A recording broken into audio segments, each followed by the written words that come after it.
Germantown by Command Post Games. Alright, I've zoomed in the camera a little bit. Can't quite see the edges, but I'll do the Colonial Night move first, and then you'll see where they are. Armstrong comes down Old York Road. Sullivan moves down Indian Town Road. Green comes within a third to come out of March column. And that's the three American commands that make it. Washington and Smallwood got lost. Here we begin with turn one. Armstrong moves to Old York Road and comes out of column on the hill. Green's command chances upon some Brits in a stone house in Germantown. Smallwood and his detachment militia make their way along the Schuylkill River. Howe moves up the Germantown pike with all his forces. Now there's heavy fog. Now Sullivan could race ahead and contact Howe coming up the road, but he hears fighting going on over in Germantown and he holds up. His command is waiting right there. They are coming out of column and lining up, which would be seen if any British were close enough. Finally, the old man shows up. His column marches to there. Here's a combat in Chew House. Fortunately for the Continentals, Chew House quickly falls. This is Nicetown. Down here by Nicetown, in the woods, on a hill, Armstrong sets up and says, I'll receive any reinforcements right here. Smallwood continues advancing along the Schuylkill.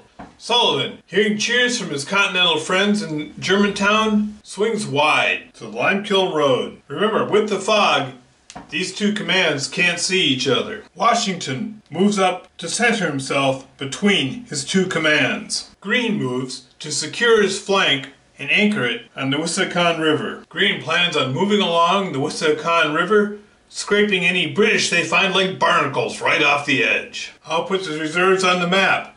Now the reserves are within a third of Sullivan, and Sullivan must place his troops on the map. And Howe's going to move his troops. Howe's left flank has expanded out and is beginning to move forward, but cautiously. On the right, they press hard with everything. Would you look at that? In a decisive battle, Sullivan's command is completely destroyed. Sullivan and his troops fought to the last man, and they were able to drive back the British. But Sullivan's command is no more. They've lost the entire command. Amid the fog and smoke, Washington's troops deploy on the hill. Howe's command is not to be taken lightly. He attacks all along the Continental right. On the left, he merely sets up and reinforces with artillery. He sends some detachments south to find out what's taking Nefausen so long. And here Green says, you know what? I'm going to fight a skillful delaying action. Nefausen, racing forward with supplies, stops cold when he sees the militia waiting on the hill.